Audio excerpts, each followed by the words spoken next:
Hi there, Debbie Chu here from Chew on Vegan, and welcome back to my kitchen. Today I'm going to be making candied tomatoes, which are really delicious. Someone had given me a bunch of tomatoes, and this is the perfect way to use them.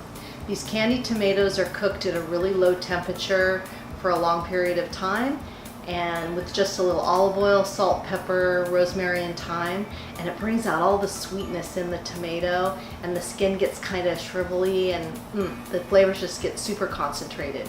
So let's get started. So I'm starting out with, I've got about 7 tomatoes here. Doesn't matter how many you can use as little or as many as you'd like. And I tried to get some that are all about the same size. And what I'm going to do is just cut them in half and place them on a baking sheet.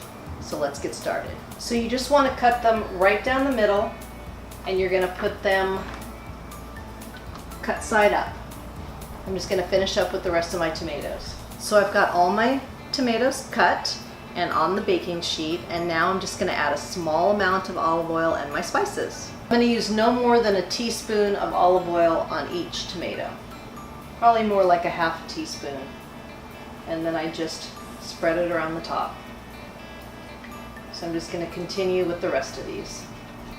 So I've got a little bit of olive oil on each tomato, and now I'm just going to add a little bit of salt, pepper, rosemary, and thyme.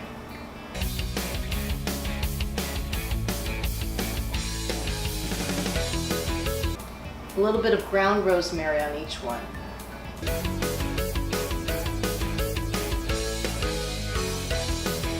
Then a little bit of thyme.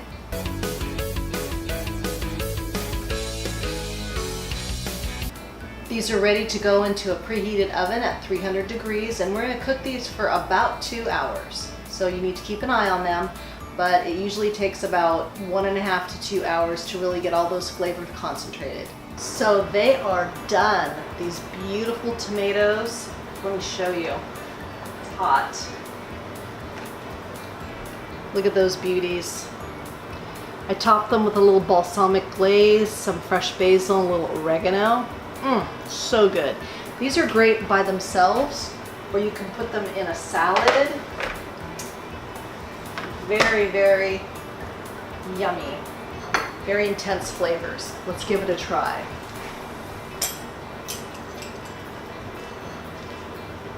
Just one more look. Look at that. They're so good.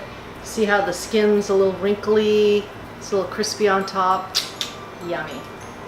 All right, here we go. A little bite here.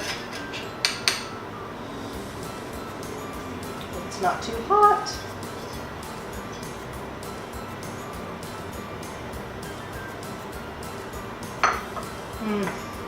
Oh my gosh. So delicious. Just baking them at a low temperature for a long time just brings out all that sugar and intensifies those flavors. These are great, and they'll keep in your refrigerator. I'm going to be taking one to lunch tomorrow for sure. So hope you give this recipe a try, and remember, it's good for you, good for the animals, and good for the planet. And what you put on your plate determines your fate. If you like this video, please give it a thumbs up, and if you haven't already subscribed, please do. And if you have subscribed, thank you so much for watching. Until next time.